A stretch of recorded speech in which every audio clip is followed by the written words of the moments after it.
All right, folks, welcome back. It is Tuesday, May 20th. We're back out working on the Firebird, getting ready to pull a motor out here. Just got the exhaust unhooked. I'm gonna go ahead and get the motor mount bolts out. We got one here. That one I started loosening, but I gotta get the motor up just a little bit to get it out. So we're gonna pull the motor mount bolts. I'm gonna get the cherry picker in here and attach it to the engine, pick up on it just a little bit so we can get those bolts out. And then we start lifting it up and out, detach the one ground strap that's on the back side of that passenger head. And then we should be clear to pull it all the way out. Get it up on the stand over here. And then figure out, we'll drain the oil, see what that looks like. And get a good look at the block, see what we got as far as what's leaking on it. Maybe we'll get the valve covers off.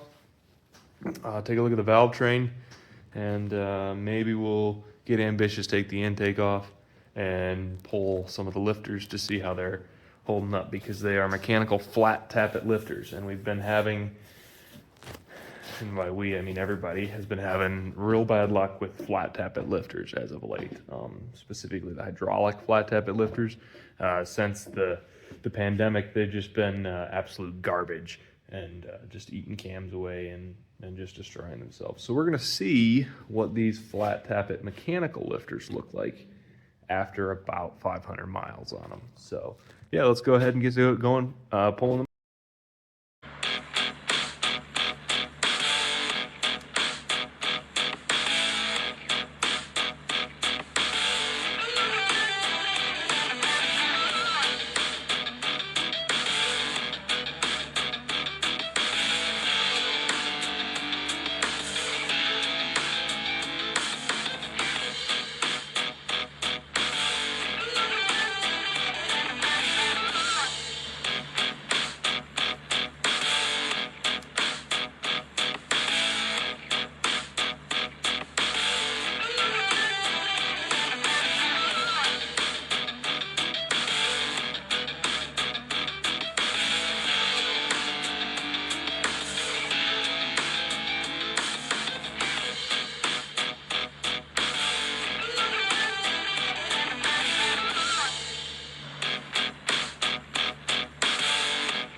All right, well, they're both out now, sitting here in front of the car. 700 R4 with about $2,000 worth of performance parts and a $10,000 383. That's about to get some more bits and pieces and whatever. So, rough numbers. Anyway, it's out. We're gonna get these headers off, get a close look at the block. See if I think we got any cracks or anything going on there. We'll probably take the valve covers off. See what the valve train looks like, all that. I don't know that we're going to tear into that too much tonight. That might be it tomorrow. We might do transmission tonight. Not really sure where I'm going to go yet.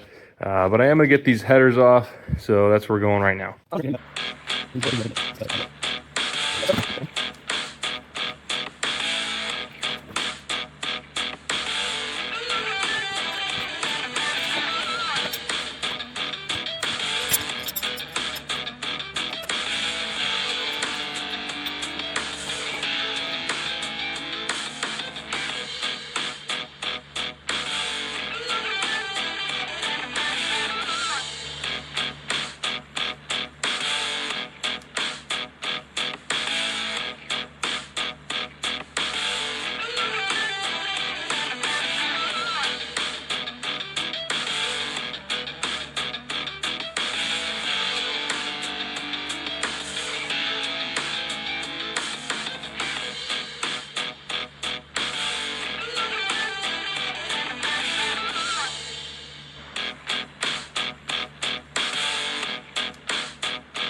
All right, here. Seems to me that I have found the source of our water leak. Let's see if you can see. So this freeze plug is a universal freeze plug. The rest of them are brass pound-in freeze plugs. And well, this one has, obviously, you can see it's been leaking a little bit too, so we'll probably redo a couple of those. But this one for sure, there's water. There was some fresh water drips, yeah, right there, coming out from underneath that thing. So this hole right here, I don't know why, is bigger than all the rest of them. And maybe somebody out there knows something about this particular block that would have one freeze plug hole bigger than the rest. But standard freeze plug does not fit, so I went with this universal expandable one, and it appears to be leaking, which is okay. I have another one. We'll take it out, look it over, see what's going on with it, and hopefully we'll get that fixed up just fine for when we go back together. So it doesn't look like we have any cracks at all in this block, which is fantastic. That was my main concern. It does sound like, just from moving it around, the engine itself. Here, we'll see if we can get it to do it. It sounds like the oil pickup fell off the pickup tube again. You can hear it moving around the bottom of the pan. So the oil pan is going to be coming off. We're going to try and get that fixed. We may go ahead and put a Moroso 7-quart pan on here with a bolt-on pickup. That's specifically for that pan. Then we won't be having this issue anymore. But that's where we're at right there. Over here, I got the old nasty headers off. I'm going to do a quick comparison. I'm going to go grab the new ones. All right, got those over here. So the old ones are Headman headers. They're mild steel. They're for stock exhaust routing. They have a Y pipe that goes with them. That makes this all run in the stock exhaust. You can you have to figure out a way to either bolt it up to the catalytic converter, if you still have that, or make an extra bit to go to where the stock exhaust bolts at the back of the catalytic converter. So I have had these things on here for quite a while, since I put a 350 in this car. It originally came with a 305. But then I ran the Y pipe, I bypassed. I made a custom bit from the end of the Y pipe to where it bolts up to a MagnaFlow exhaust kit, catback exhaust, and I've been running that since I think 2020, basically. But now I'm ready to make the change to some better headers. So these are Patriot headers. They're 1 5/8 primary tube, 3-inch collector, and as you can see, they do not follow the stock exhaust routing. So this one is basically going to fit the same as the old one, but this one's going to fit way different. Specifically made for the Firebird with standard factory steering box. Hopefully they fit good. They look really nice. I'm really hoping they work good for me. But yeah, that's what we got. All right, let's go ahead and get a valve cover off this thing.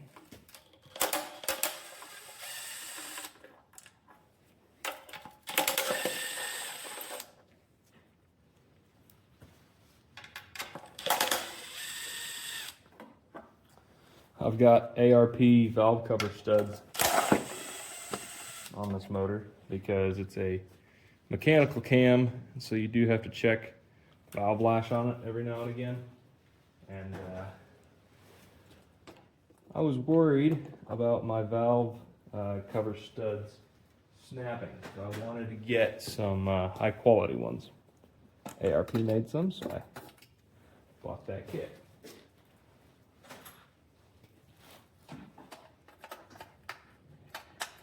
Also, as you may have noticed, I do have a couple ARP studs for the exhaust manifold as well. However, I was not able to use all of them for those old Headman headers. They just didn't work correctly, but I believe I should have no problem running them with the Patriot headers.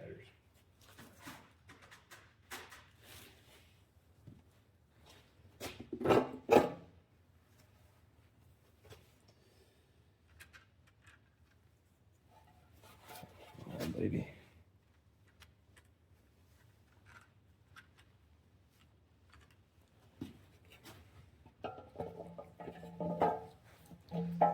I like these Velpro, what are they called? Professional valve cover gaskets, because they're reusable and they're rubber and they seal up very good. If you have some of these on your valve covers to help hold down the cover, and then some studs to get them down nice and tight, you can keep these things from leaking pretty well. Let's grab a rag.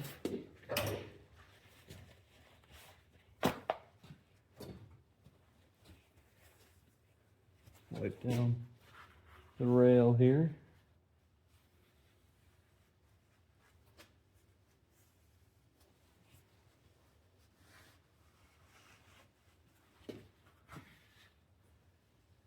All right. Let me get a look at this. Camera's in the light now, but go ahead and park this thing back here. Unfortunately, the way this is mounted on the back here, the flywheel is basically jammed in between the bolts on this guy. You can't turn it over while it's on this thing, but we're gonna take a look at this stuff here. So as you can see, a couple of these rocker arms are just not quite centered on the valve tip, and that's why I'm going to put in some adjustable guide plates so I can get those things centered exactly where I need to be.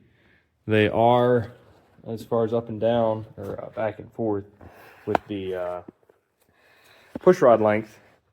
Push rod length is good, but they're just not quite where I want them to be side to side, a couple of them. So yeah, got some movement on that guy, but again, it's not loose. It's not going to be loose. It's just might need to check the lash and tighten it up a little bit.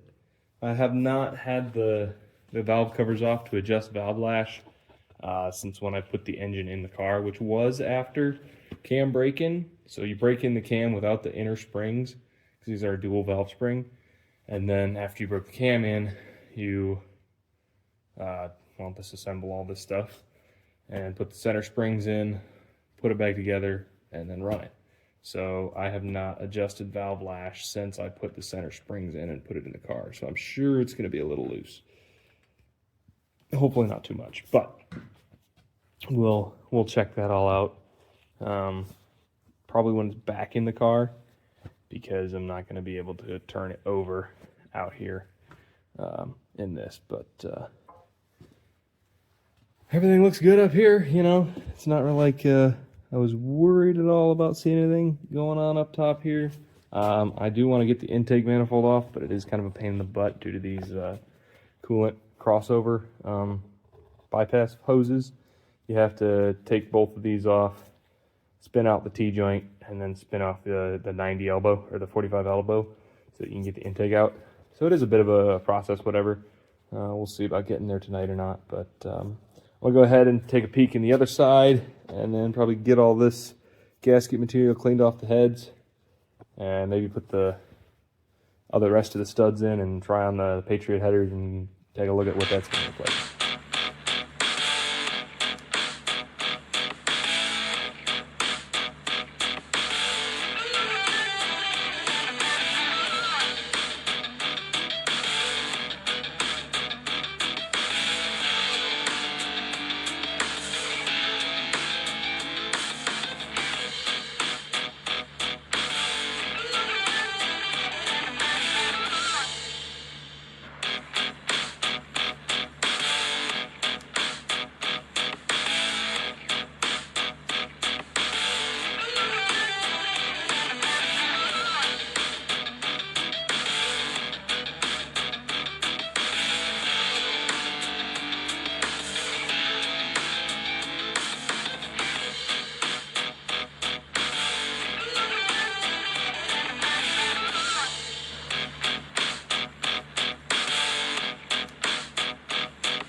So as you can see, it'll focus on this. It is a little messed up there.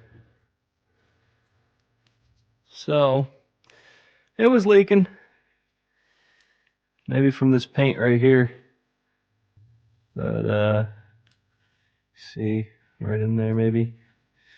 Anyways, it was leaking, so I do have another one of these that I'll put in and hope for the best on that one too, I guess. But we'll clean up this hole a little better, make sure there's nothing going on with that. But anyway, that's that. Alright, so we got a little bit tear down done on the 383. Looks pretty good, honestly. A little bit of shiny bearing in the oil, but it's break-in oil, so that's expected. I'm not super worried about that at all. I do want to take the intake off and take a look at the lifters, see what they look like. Everything under the valve covers looks good. We are going to be putting different valve guide plates in there just to get my valve geometry just a little better. The new headers are actually going to hit because these have, they're going to hit my spark plugs, because this is a angle port, or angle plug, and the headers are made for straight plugs, so we are going to have to do some massaging on that.